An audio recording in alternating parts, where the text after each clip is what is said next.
Que a maravilhosa, bendita, suficiente paz de nosso Senhor Jesus Cristo seja sobre todos, que a graça seja multiplicada, a sua virtude manifesta. Amém? Em nome de Cristo Jesus. Tempo de comunhão, tempo de relacionamento, que essa paz realmente transborde na nossa vida, nos nossos corações, que a graça de Deus seja realmente revelada através de nós. Em nome de Cristo Jesus. Seu povo, sua família, que bom estar com vocês aqui nessa sexta-feira, amém? E na nossa viração do dia aí, e semana muito proveitosa, né? Desafiadora, reflexões assim bem desafiadoras na nossa vida, amém? Graças a Deus, muito bom mesmo, privilégio. Então, irmãos, irmãs, família de Deus, vamos tomando lugar aí ao redor dessa mesa preparada pelo Senhor na nossa vida, para que a gente possa comungar desse alimento, né, dessa provisão de Deus, sermos mesmo assim instruídos, transformados, amém? Em nome de Cristo Jesus, o Senhor. Muito bom, os irmãos estão chegando aí, graças a Deus. Essa semana a gente não teve, né, o nosso tempo aí de perguntas em função, né, do nosso tempo aqui de reflexão, para não comprometer aqui a reflexão por causa do tempo. A gente imaginava que ia exigir um tempo maior aqui no Salmo 23, mas eu creio que está sendo bênção, né? Está sendo assim bem proveitoso, amém? Na minha vida, muito bom, muito forte, muito de Deus, né? Poder compartilhar esse tempo com vocês aqui, graças a Deus. Forte abraço para todos aí, né? E eu queria até, aproveitando aqui esse tempo que a gente tem juntos aqui, eu tenho percebido, né, muitas pessoas às vezes me escrevem,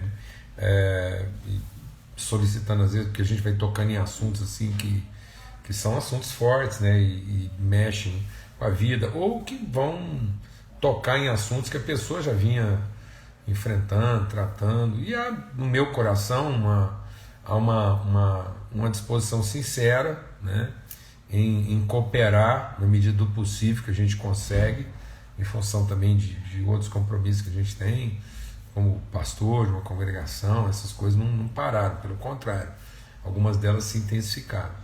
Então eu tenho oferecido aqui, me disposto a, naquilo que tiver no nosso alcance, poder cooperar, e nem sempre, né, a gente está conseguindo atender as pessoas, às vezes na medida da urgência dela, né? Então eu já quero aqui de antemão dizer que continua o meu empenho, continua a minha disposição, quero cooperar, mas também não quero, em nome de Jesus, gerar uma expectativa para depois gerar também uma frustração.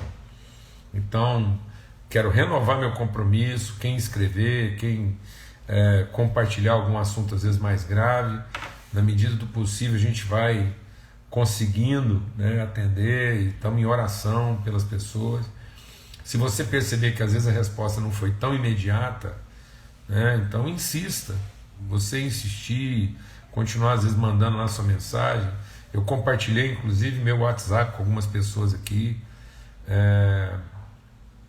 então assim, exatamente no empenho de poder cooperar de forma melhor, mais íntima, mais próxima com algumas pessoas. Então, tá bom?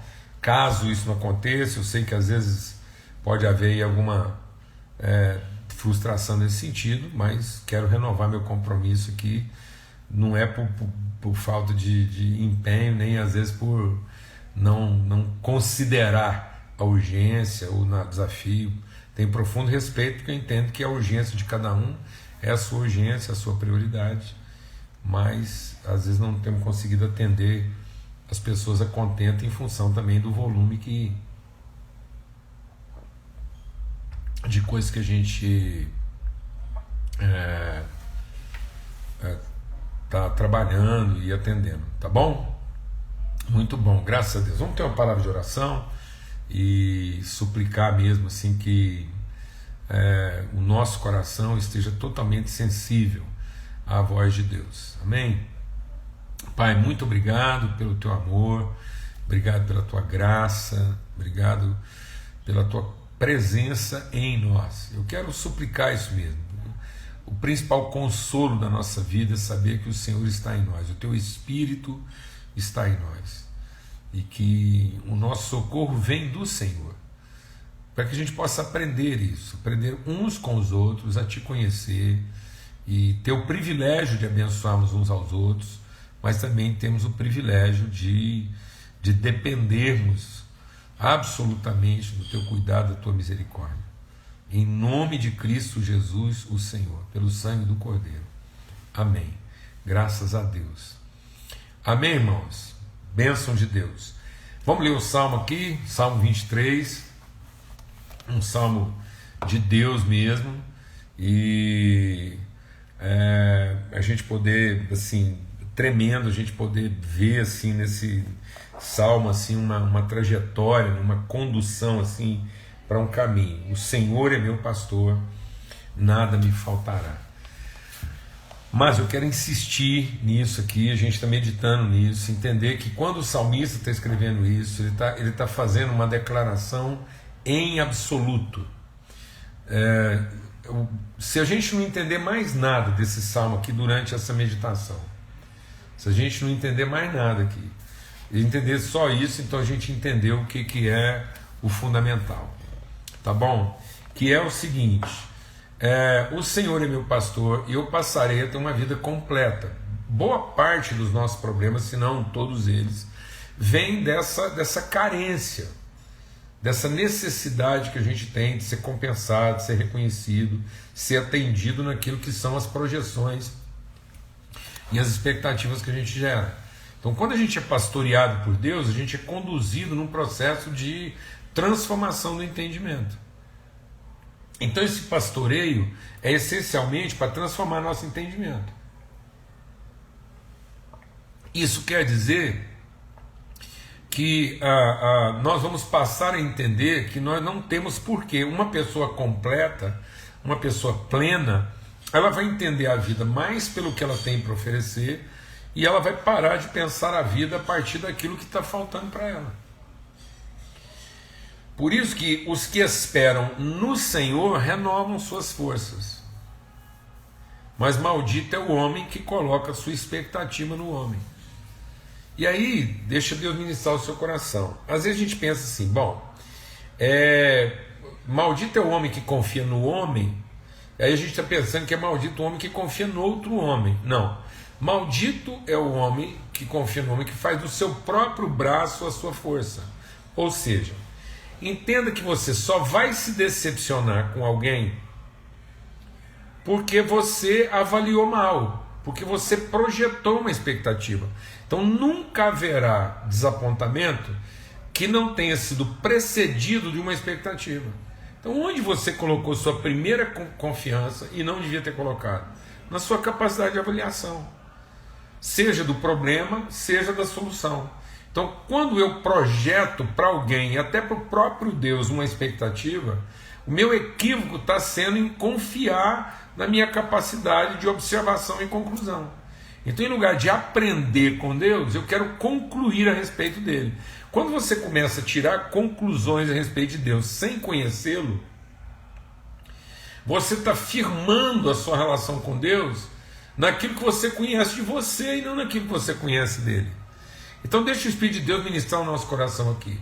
Nós só vamos ter uma consciência sadia de nós mesmos se essa consciência for desenvolvida a partir do conhecimento que nós temos de Deus a nosso respeito. Então deixa Deus ministrar o seu coração. Tem gente que está tentando se conhecer, e aí ele vê um punhado de problema e ele projeta para Deus a solução desse problema. Não vai funcionar. Eu preciso de autoconhecimento. Não, nós precisamos de auto, com L, conhecimento. Nós precisamos de conhecimento do alto. Porque se eu mergulhar num autoconhecimento, eu vou encontrar o quê? Meus abismos, minhas carências, minhas experiências, e eu vou fazer diagnósticos de mim a partir da minha própria percepção. E aí as conclusões que eu vou chegar a meu respeito são muito mal fundamentadas. Eu não estou dizendo que você vai chegar a conclusões negativas, não. Qualquer conclusão. E as piores serão as conclusões positivas. Porque a partir de certas conclusões positivas, inclusive da minha autoavaliação, porque a partir de uma conclusão de autoavaliação, eu vou diagnosticar um problema e, consequentemente, eu vou diagnosticar uma solução para o meu problema. Está tudo errado porque o médico é ruim, entendeu? Então, assim, eu estou fazendo um autodiagnóstico e aí o examinador é ruim. Por isso eu tenho que ser examinado, eu tenho que deixar que esse exame venha da parte de Deus. Então eu conheço a Deus e o conhecimento de Deus vai revelando um conhecimento de mim que eu não tinha. Amém?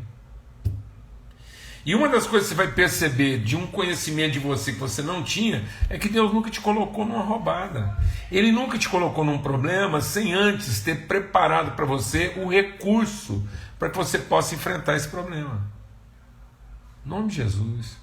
Então, muito do nosso senso a nossa vitimização, o nosso desespero, a nossa ansiedade vem disso. Vem de um auto com o conhecimento, em vez de ser de um autoconhecimento. Por isso que Deus diz o quê? Venha para mim, porque os meus pensamentos são mais altos do que os vossos pensamentos, e os meus caminhos mais altos do que os vossos caminhos. Então eu começar a ver minha vida como Deus vê a minha vida na eternidade, segundo Cristo também. E aí Ele vai me pastorear nisso. Então o senhorio de Deus vai me pastorear. Glória a Deus, amados. E aí eu vou ter plenitude. Aí eu não vou ter plenitude de realização, não. Eu vou ter plenitude de conhecimento, de vida, de entendimento. Então até naquelas situações que às vezes meus ideais ou minhas possíveis expectativas não sendo atendidas, aquilo não afeta, aquilo não destrói. Glória a Deus. Então, o Senhor é meu pastor e de nada terei falta. E aí por quê? Porque Ele me alimenta, Deus me alimenta do modo devido. Quando eu entendo isso, eu estou sendo alimentado, eu estou sendo sustentado. Lembra que a gente já falou aqui sobre a bem-aventurança, que é como um homem plantado, junto a ribeiros, né? Bem-aventurados os miseráveis. Por quê? Porque aí eu fiz uma asepsia, uma limpeza, né? Deus veio aqui e a palavra dele me lavou. É isso que Paulo fala, lavados pela lavagem de água pela palavra. Então a primeira coisa que a palavra de Deus vai falar, então tem gente que vai para a Bíblia e já erra, porque ele vai para a Bíblia, tem gente até que brinca comigo assim, mas parece que eu li a Bíblia, não entendi. Por que tem hora que você lê a Bíblia parece que você está lendo outra vez? Porque é o seguinte, que é a mesma Bíblia. Só que às vezes você vai para a Bíblia tentando sacar dela aquilo que você imagina que Deus tem que fazer, ou que Ele vai fazer por você. Aí você não medita na palavra de Deus como uma palavra que vai te dar autoconhecimento a respeito de quem você é. E aí você vai meditar nisso, e isso vai fazer com que brote de você uma forma, porque você foi alimentado, o seu ser espiritual, o seu homem interior foi alimentado. Então muitas vezes, deixa Deus ministrar o nosso coração, nós estamos alimentando o nosso homem carnal com a letra, e a letra mata. Então para muita gente a Bíblia está sendo uma intoxicação, porque é a carne dele, é a cobiça dele, é a vaidade dele, é o direito dele que está usando, querendo usar a Bíblia como pau de bater em doido. Aí ele usa a Bíblia para fustigar até Deus. Quem dá conta de um negócio desse? Então, calma. Ele vai alimentar você, suprir, tratar com uma coisa que te acalma, que te traz paz, que te faz sossegar, repousar. É você repousar, é você enraizar. São suas divisas penetrarem na natureza de Deus. Em nome de Cristo Jesus. Aí, quando você está lá enraizado, esse homem interior está nascendo, essa semente incorruptível está brotando, aí ele vai te colocar passo a passo diante de situações que vão nos aperfeiçoar. É um caminho. Deus não vai colocar você diante de uma situação que você não está preparado, você não tem condição. E outra, esse negócio de, tô passando por uma pena, a gente fala assim, e aí, irmão, como é que você está? Passando uma prova. Aí aquilo é uma coisa assim, meu Deus, como é que esse Deus, isso não é um pai não, é. Isso é um pai não, isso é um péssimo patrão. O que você está chamando de prova? Então eu vou falar uma coisa, Deus não é um professor mal resolvido. Não, Deus, ele sabe o que ele está comunicando. Aí quando ele coloca os alunos dele para fazer uma prova, é para que o aluno saiba o quanto já sabe. E não para ele ficar sabendo se você sabe ou não. Então tudo que então Deus não coloca a prova de Deus não é um teste. Deixa Deus ministrar o seu coração. Foi bom. Então é o seguinte, a prova de Deus não é um teste para saber se você vai passar ou não. Então não é um teste de capacidade. É um exercício de conhecimento. Glória a Deus, amado. Então quando Deus nos permite uma prova, é para que eu possa, na prova, exercitar o conhecimento de Deus. Então a prova de Deus é para você ser aprovado e não para você ser avaliado. Glória a Deus. Deus não dá prova para avaliar ninguém. Ele permite a prova para que você tenha um exercício de conhecimento. Glória a Deus. Amém. Então esse é o caminho que vai me ajustar. Até que ele vai fazer eu enfrentar o quê? Meus medos, inclusive o medo da prova. Por que a gente tem medo da prova? Porque a gente pensa na prova como um teste de avaliação, para saber quem passou ou não. E não é nada disso não, mano. A prova é a oportunidade do conhecimento. É aí que você fala assim, gente, mas eu estou passando por uma prova que foi difícil, parece que eu... O que você vai fazer? Você não vai se sentir reprovado. Você vai perceber sua ignorância, sua falta de entendimento, você vai estudar mais. Porque você não foi reprovado. E nem avaliado. Você foi confrontado com a sua realidade de que nós precisamos aprender mais, né? Em nome de Cristo Jesus. Glória a Deus, amados. Então esse caminho que vai fazer a gente atravessar nesse vale. Para o quê? Para passar pelo vale. O vale não é para te matar, não. O vale não é para, entendeu? Não é para acabar com sua vida, não. É para que você saia de lá. Somos mais do que vencedores. É para você atravessar e romper e chegar lá no seu propósito sem medo. E aí, o que é esse propósito? É o propósito da plenitude. E aí ontem a gente compartilhou. Esse caminho, presta atenção. Esse caminho é um processo de conhecimento. Esse processo de conhecimento é para que a gente entenda. E a gente foi entendendo isso do caminho, amém? Passos verdejantes, caminho da justiça, vale de sombras, a mesa. Está vendo o processo? Está vendo como é que é uma trajetória de maturidade para você sair lá da região periférica e passar a viver dentro, habitarei na casa do Senhor, para sempre. E aí o que ele diz aí? Que nesse processo eu vou entendendo que eu só sou maduro na relação quando eu entendo que a relação não é para. Então, que as relações não são só uma forma de satisfazer carências. Eu não sou... eu tenho que ser... Presta atenção. Vê como é que a gente vai ficando viciado na linguagem. Eu tenho que ser um bom pai para os meus filhos. Não, eu tenho que ser um bom pai. Então você pode ser um bom pai mesmo não tendo filho.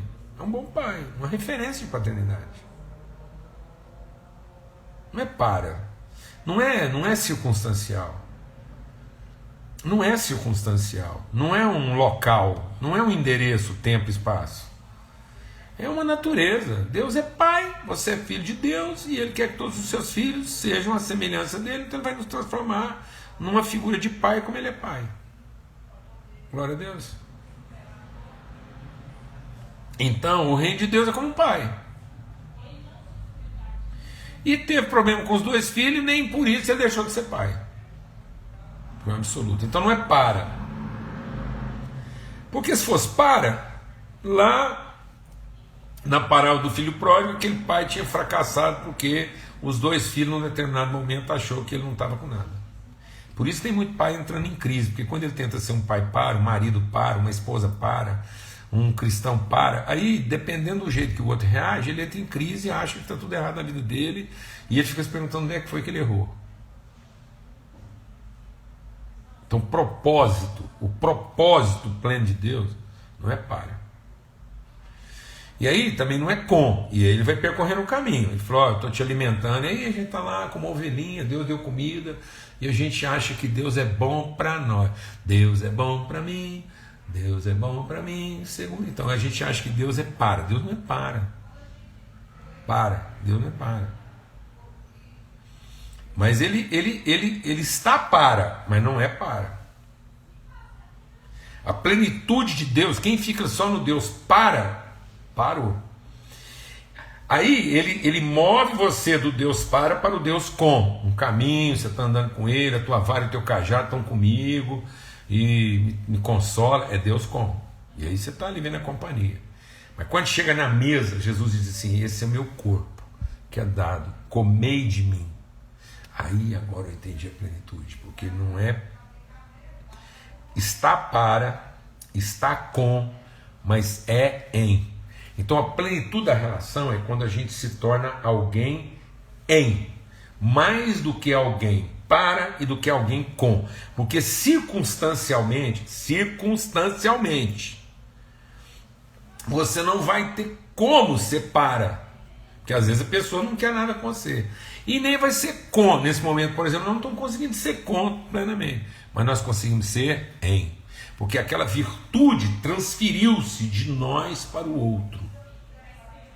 Então é essa entrega de virtude, essa transferência de virtude que produz a plenitude, porque isso Jesus falou, agora eu estou indo embora, eu não vou estar nem para nem com, e quando eu voltar eu estarei em. Glória a Deus. Meus irmãos, eu não tenho que ser um bom marido para a Lana e nem com a Lana, mas eu sou um marido na Lana, na vida dela. O meu compromisso é incondicional, independente da situação que nós estamos vivendo, independente se eu estou até desapontando, se eu não estou conseguindo cumprir, interessa.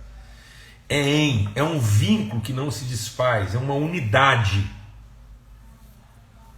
Se a pessoa não querendo nada, não interessa.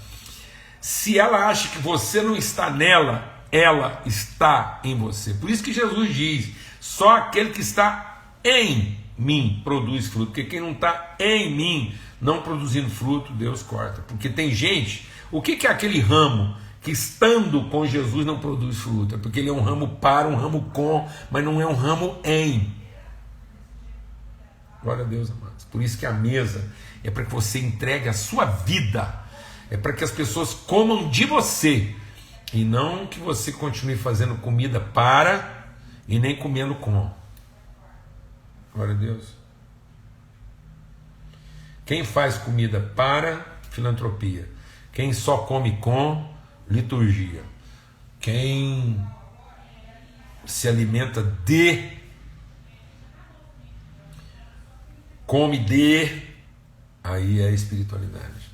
Então nós temos que ser menos filantrópicos, menos litúrgicos e mais espirituais. Glória a Deus. É Cristo em nós, como alguém disse aí, a esperança da glória. Tem muita coisa que está lá, colado em Jesus, está para, está com, mas não está em. E por isso a gente tem que entregar a vida, sem restrição, sem medo. E para isso as pessoas têm que estar em nós, para que a gente possa estar nelas. E aí ele vai terminar dizendo o quê? Quando isso acontece, esse estado de plenitude, ele diz, então o Senhor unge a minha cabeça com óleo. O que essa o gira a cabeça com óleo? É tão interessante porque, veja, olha que coisa mais triste aconteceu com a gente, né? Esse momento da comunhão, essa mesa preparada, que deveria ser... Porque o que o salmista está falando? Está falando da vida de Jesus. Então o salmista está falando da vida de Jesus. Aquela criancinha, nascida numa manjedoura, mamou lá no peito da Maria, foi cuidado, depois foi caminhando, cresceu e tal, atravessou o vale da sombra da morte. É o Cordeiro de Deus, é a ovelha cuidada, protegida por Deus. Deus estava com ele, para ele, mas Deus estava nele, de modo que ele era a ovelha para se tornar cordeiro. Então o Salmo 23 é a história da vida de Jesus, de Cristo, que é pleno quando ele entrega a sua vida. Por isso que ele diz: tenho desejado ardentemente chegar aqui nessa mesa. E eu estou aqui nessa mesa não é para dar comida para vocês e nem para comer com vocês, mas é para ser a comida de vocês. Para que a gente se alimente um do outro e a gente passe a ser a mesma pessoa. Coisa tremenda, é a vida de Cristo. E aí a gente transformou isso numa liturgia, a liturgia de quem come com ou come para. Então tem muita gente tomando a ceia para ser salvo, ou tem outros só ali comendo com, achando que isso é uma liturgia sagrada. E aí a gente não está se alimentando da natureza de Cristo para ser como Ele. Amém? Para que a gente possa ser o pão que Ele reparte. Com isso a gente eliminou um elemento da ceia, que o salmista mostra aqui. Porque na ceia que o salmista está dizendo aqui, existem dois elementos objetivos e existe um elemento subjetivo.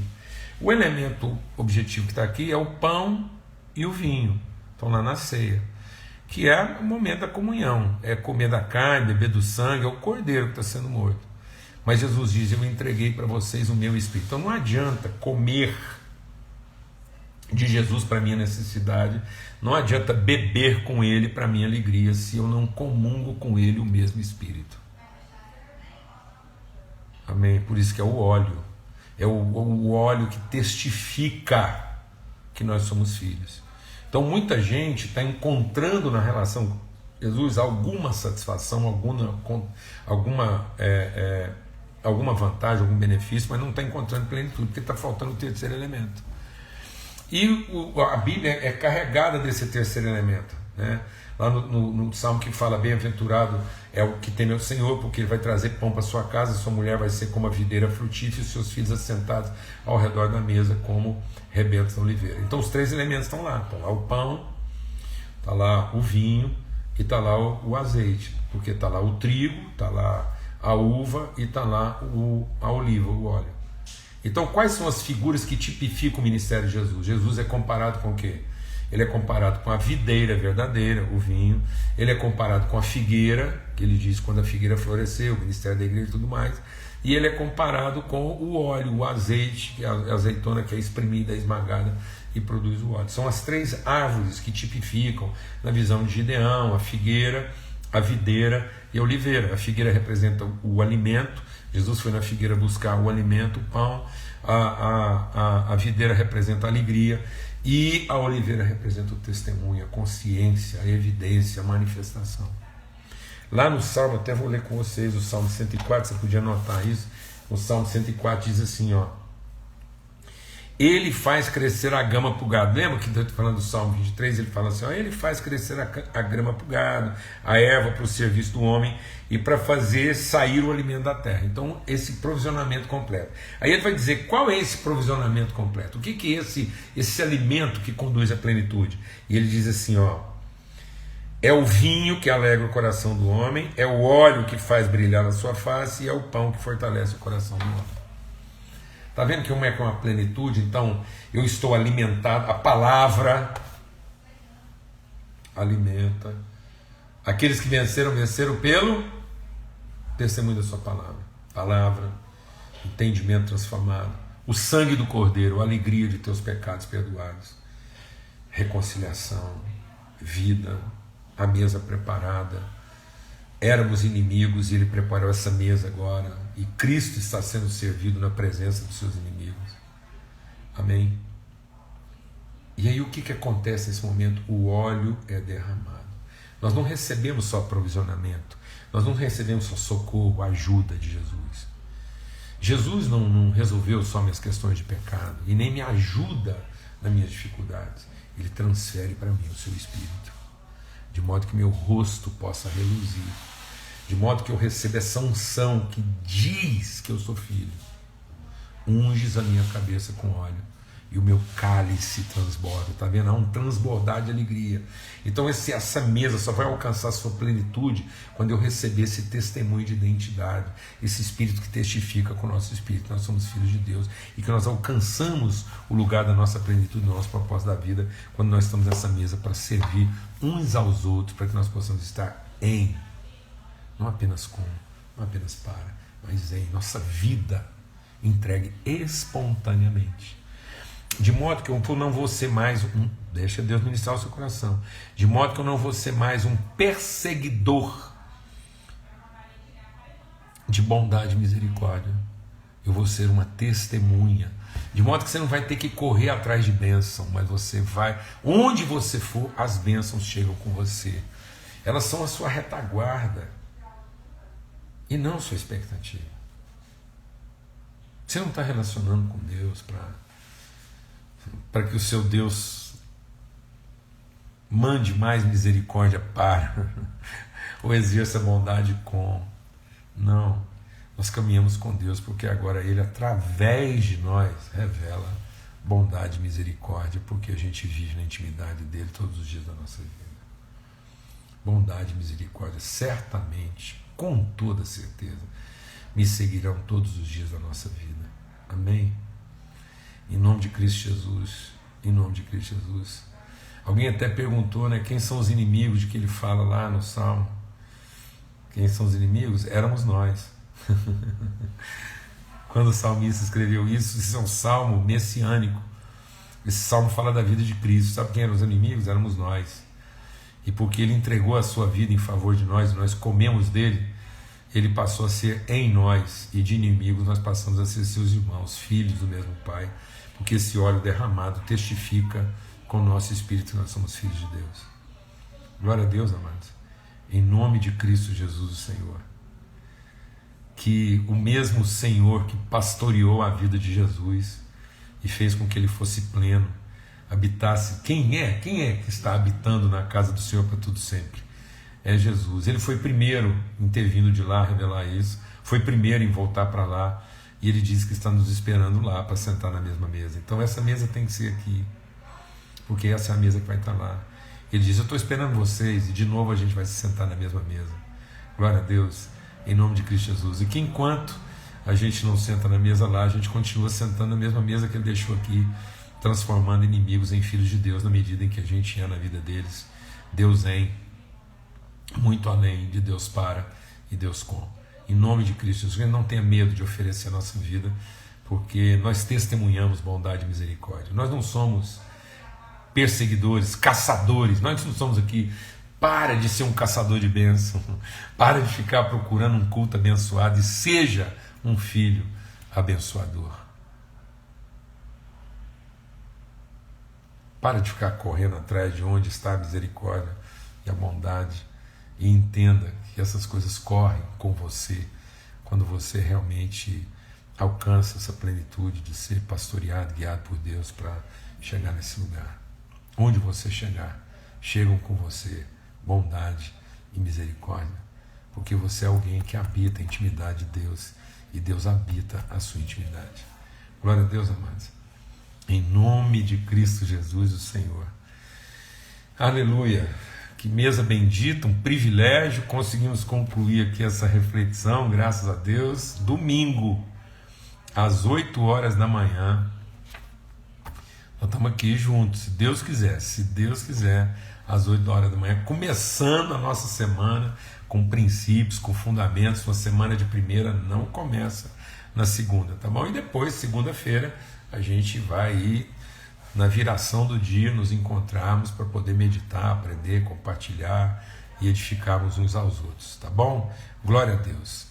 Senhor, muito obrigado. Obrigado, Pai, porque o Teu Espírito habita em nós. Nós nos assentamos contigo nessa mesa e compartilhamos o pão, bebemos do cálice e o Senhor derrama sobre nós esse óleo bendito da comunhão, da presença do Teu Espírito, e isso faz com que nós possamos reluzir, nosso rosto resplandece de alegria pela presença do Senhor em nós. Em nome de Cristo Jesus, o Senhor, que o amor de Deus o Pai, a graça bendita do Seu Filho, a comunhão do Espírito Santo de Deus seja sobre todos. Não faltará na sua vida pão, vinho e azeite. Amém? Glória a Deus. Até domingo, se Deus quiser, fique em paz.